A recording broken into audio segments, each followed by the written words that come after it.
అయితే ఈ సీజన్‌లో చూసుకున్నట్టయితే గనక అంటే Vishnupriya one of the strongest contestant కింద ఎళ్ళింది.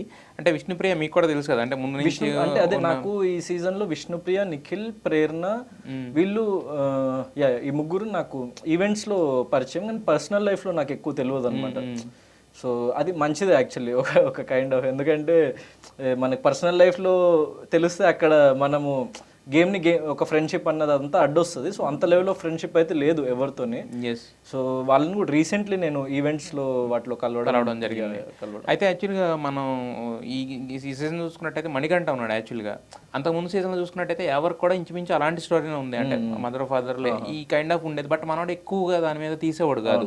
బట్ మనోడు ఇక్కడికి వచ్చేసరికి ఏంటంటే మణికంఠని చాలా మంది దాని మీదే ట్రోల్ చేస్తున్నారు.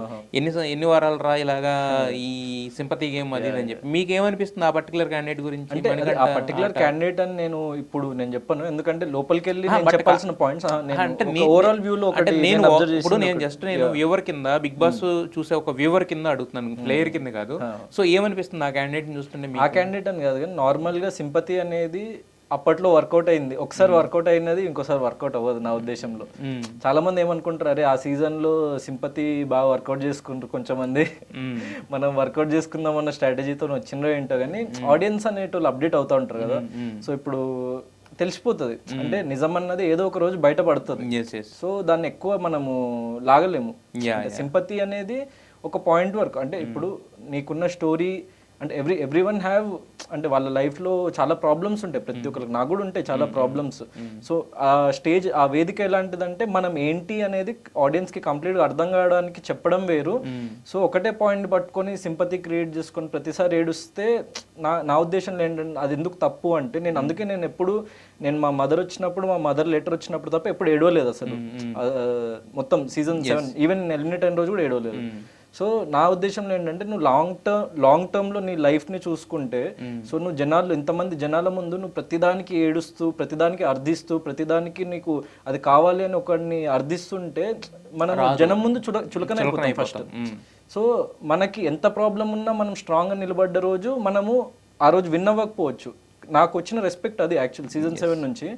సో చాలా మంది నీ క్యారెక్టర్ అంటే మాకు ఇష్టం అని, నాకు ఓటేయని పర్సన్, నాకు ఆపోజిట్ పర్సన్కి నేను అగేన్స్ట్ ఉన్న పర్సన్కి ఓటేసిన వాళ్ళు కూడా అన్న నేను అతని ఫ్యాన్ని, కానీ నాకు నీ క్యారెక్టర్ అంటే ఇష్టం. ఎందుకంటే నువ్వు ఎంత ప్రాబ్లం వచ్చినా ఏమొచ్చినా ఏడవవు, ఏదొచ్చినా నువ్వు లైట్ తీసుకుంటావు, ఏదొచ్చినా కూడా నువ్వు ఫైట్ చేస్తావు. సో అట్లనే ఉండాలి నాకు తెలిసి ఒక హ్యూమన్ బీయింగ్ అనేవాడు. మోర్ ఓవర్ అబ్బాయిలు. సో మనం as a man we have few responsibilities in life. We have to be strong and face చేయాలి. మనం సాధించి గెలుచుకోవాలి తప్ప లైక్ అర్థించొద్దు, ఏడవద్దు అన్నది నా ఫిలాసఫీ లైఫ్లో. ఎస్. అయితే అక్కడ చూసుకుంటే నబీల్ ఏంటంటే వచ్చినప్పుడు ఒక అండర్ డాగ్ కింద వచ్చాడు. ఇప్పుడు ఏంటంటే కొంచెం స్ట్రాంగ్ కంటెస్టెంట్ ఏందో. మొన్న చూస్తే కనుక ఒక 3 hours ఆఫ్ గేమ్ హోల్డ్ చేయడం అలాంటివి జరిగింది కదా. సో మనకి అంటే మీకు ఫిజికల్గా చూసుకుంటే కనుక ఫిజికల్ టాస్క్లో నబీల్ బాగా ఆడుతున్నాడు. సో మొన్న లైక్ రీసెంట్గా, ఎందుకంటే ఫస్ట్లో మనోడిది ఎక్కువ కనిపించలేదు.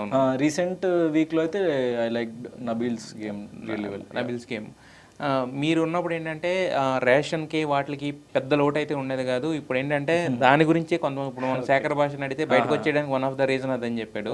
సో మరి మీరు కూడా కొంచెం జిమ్ అది చేస్తారు, కొంచెం ఈ పర్సన్ అండి కదా. అదే ఫుడ్ 100% మనకి బేసిక్ హ్యూమన్ నీడ్. బట్ అక్కడ సంపాదించుకోవాలి. అదే ఏం జరుగుతుంది అన్నది లోపలికి వెళ్ళి ఒకసారి నేను చూస్తా. So will fight. అంటే ఒకసారి మనము యుద్ధానికి సిద్ధపడ్డప్పుడు ఇక దేని గురించి ఆలోచించొద్దు. అంటే అది ఎంత లెవెల్ ఆఫ్ ప్రాబ్లం అవుతుందో మనం బయట నుంచి చూసి చెప్పలేము, గేజ్ చేయలేము. నిజంగా వెళ్ళిన రోజు నాకు అర్థమవుతుంది అది.